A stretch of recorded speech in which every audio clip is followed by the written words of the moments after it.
So it happened because people were allowed and even encouraged to hate. 8 years ago, I worked in Rwanda on an entrepreneurship project. My guide, Gene, survived the genocide. But I'll never forget Gene's quiet, chilling words to me. He said, "Rhett, this happened because people were allowed and even encouraged to hate." The Rwandan genocide started because government-controlled radio stations broadcast messages of hate and violence. And driven by fear, resentment, and anger, and desperation, 800,000 people lost their lives, brutally murdered in a matter of 3 months. Friends killed friends, neighbors killed neighbors, and the world watched, horrified at how quickly a society could disintegrate. But Gene was remarkable. His story was marked by bravery, by resilience, by sorrow. He had taken his niece and his nephew across the border to safety over treacherous terrain after his parents and his siblings had been murdered.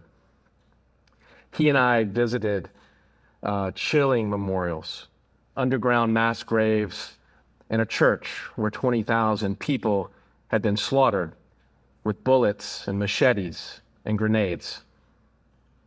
Their bloodied clothing and belongings still scattered amongst the pews in that sanctuary where they had sought refuge but only found violence. When I was younger, I worked for the United States Agency for International Development. In my first tour as an economic development specialist, I was sent to Tajikistan after their civil war. And I learned firsthand what happens when people forget to talk to each other and they can't talk to each other. 100,000 people lost their lives in that civil war. And I remember vividly, talking to my youngest employee, and he told me about being a young teen, sitting on his roof with his machine gun shooting at people trying to kill he and his family. Also in my time in Central Asia, I spent 7 years there. I vividly remember landing in Afghanistan, unsure of how I was going to accomplish the task I was sent to accomplish, which was to help facilitate trade with countries in the region, countries that were war-torn, countries that had suffered from ethnic violence. And so you can imagine the conversations were tense and challenging, right? And so I had to lean on things I'd learned early in life: humility, respectful listening, genuine curiosity. And those helped me get breakthroughs in starting conversations. And those conversations usually started over a meal or while we were breaking bread together. Which brings me to today. How many of you here have a hard time talking about what's going on in the world with family, friends, coworkers? Let me see you raise your hands. Right? Because you're afraid that these conversations will turn ugly. Right? And I know that I'm guilty of it, even with members of my own family, because I know that those conversations won't serve the relationships well. I read a study recently from the Agora Institute at Johns Hopkins University that really was alarming to me. And it said 50% of Americans, 50%, view members of the other political party as immoral and even evil. And that's alarming because what I know from history and from my experience is that neighbors and our friends and our colleagues and our communities can turn on each other very quickly. Because the genocide in Rwanda, the civil war in Tajikistan aren't just historical tragedies, which they are. They're a profound warning for us. A profound warning. Because they demonstrate how thin the line is between civility and chaos.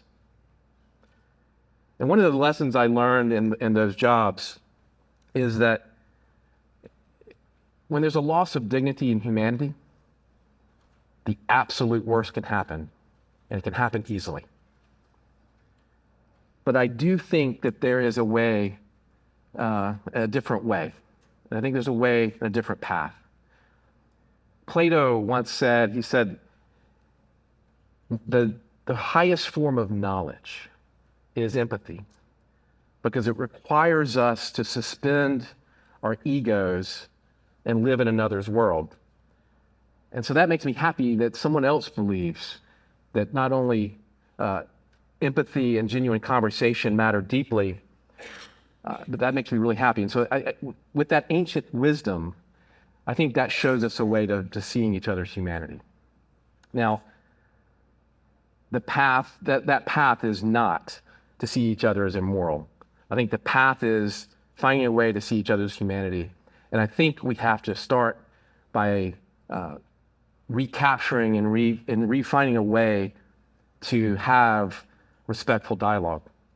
It's also finding a way to build trust. It's also finding a way to start listening to each other, no matter your race, your color, where you're from, right? Who you sleep with, what you believe, whatever your favorite football team is, or whatever your stance on pineapple on pizza is. That's a whole nother matter. You're weird if you like pineapple on pizza, but anyway. And those conversations are not going to start with politicians, right? They're going to start with me. They're going to start with you. They're going to start with us. And they're going to start in our homes. They're going to start in our schools. They're going to start in our businesses. They're going to start in our cafes and our diners, our coffee shops. They're going to start with you in line at the post office, and they're going to start with everyday conversations that you have. So what I'm asking you is simple, but it's not easy.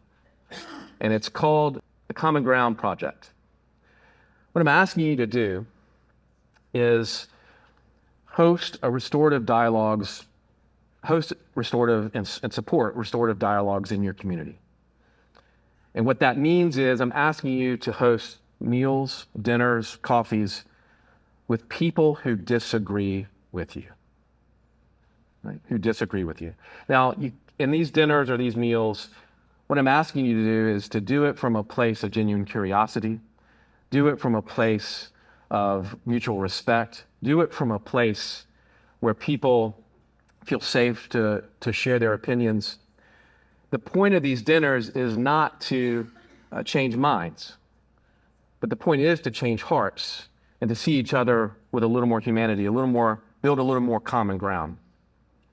But obviously, these need some ground rules, right, for them to be successful. So I want you to use my action framework and my action questions that I'm going to share with you in a minute, because I do think that these will help you stay calm and they will help guide these interactions. And the framework starts with A, which is ask genuine questions. Replace debate with curiosity. C is consider their opinions and their perspective fully before responding. T is think about their shared needs beneath the disagreement. I, invite collaboration on common goals. O is offer respect, especially when it's difficult. And N is next steps. Think about solutions. Focus on solutions, not blame. And obviously, there's some questions that I want you to ask. These three questions are really important to building trust and building curiosity. Number one, can you share a moment or experience in your life that profoundly shaped who you are and what shaped your worldview? Number two, what's one hope or concern you have for your family or your community that you think everyone here shares? And number three, what's something you wish people who disagree with you could understand about your perspective or your story? Look, I think these are genuine, powerful questions. I think they help build trust, and I think they're curiosity-based questions. I think these are really, really, really critical to helping us see each other again, hear each other again, build trust again. And I think that's why I want to make this a movement. Because imagine if we had 1 million of these dinners or these coffees, right? 1 million. That's 2 million people's lives changed, 2 million people's perspectives changed. And I think that's a really, really good start to getting back to a place where we can talk to one another again, where we can sit with our family and talk about what's going on in the world. Look, I'm going to take you back to Rwanda for just a second.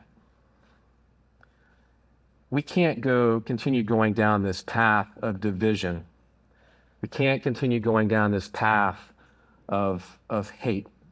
We can't continue going down this path of blame, right? And hostility. History tells us that this is a disastrous path. And we're not any different, right? We're not any different. So look, I ask you to commit to this Common Ground project, to host a dinner with someone who believes differently than you. And I think when we listen, when we intend to listen to understand, then I think we will learn something from each other. And I do think we will find some common ground. I think we will find humanity in each other. And then I think what that will do for us is I think it'll help us find a little more hope for the future. And so all this requires is you. It requires a commitment, and it requires a little courage.